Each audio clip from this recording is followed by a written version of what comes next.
आदाब नाज़रीन, सेटिंग्स में आपका खैर मकदम है। अवाम ने पानी की किल्लत से परेशान होकर और महकमा पीएचई के लापरवाही को लेकर जोगी मोड़ सरनकोट में मर्दों, औरतों और बच्चों ने इकट्ठे होकर महकमा पीएचई के खिलाफ एहतजाज किया। आगे देखिए जहांगीर अहमद की रिपोर्ट।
ये पानी की यहाँ ward number 1, ward number 2, ward number 3 पानी की प्रॉब्लम बनी हुई है। एससी से बात करो, एससी कहता डी मेरी नहीं सुनता। एक दिन हमारा डेपुटेशन गया पुंछ में, हमने डी को वहीं बुलाया एससी के पास और डी ने वहाँ भी परवाह नहीं की। आप एक एससी को कहता है डी का जो आपने करना कर लीजिए, मैं नहीं कर सकता हूँ।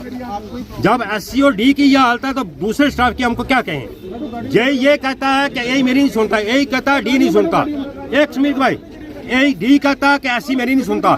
मैं सरकार से पूछना चाहता हूँ, मैं डीसी से पूछना चाहता हूँ कि ये अफसर अगर आपके कंट्रोल में नहीं है फिर आप इनको किस लिए यहाँ पे 1-1 लाख रुपया तनख्वाह दे रहे हो।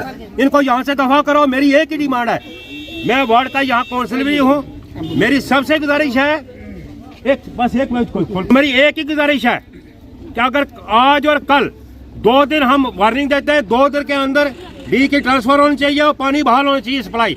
अगर नहीं करेंगे तो परसों के बाद यहाँ मसलसल जो है हड़ताल शुरू हो जाएगी। हमें एडमिनिस्ट्रेशन से कह देना, सचिव साहब यहाँ आ गए, बाकी लोग, मैं बाकी एडमिनिस्ट्रेशन भी कह देना चाहता हूँ, अगर ये सिलसिला नहीं बना तो परसों से बाज़ाब्ता मुसलसल में हड़ताल होगी। मैं डीसी साहब से ये कहता हूँ, इस डी को ट्रांसफर करे, किसी एक को चार्ज दो, एससी को चार्ज दो, लेकिन यहाँ से दफा करो, क्योंकि ward number 1, ward number 2, ward number 3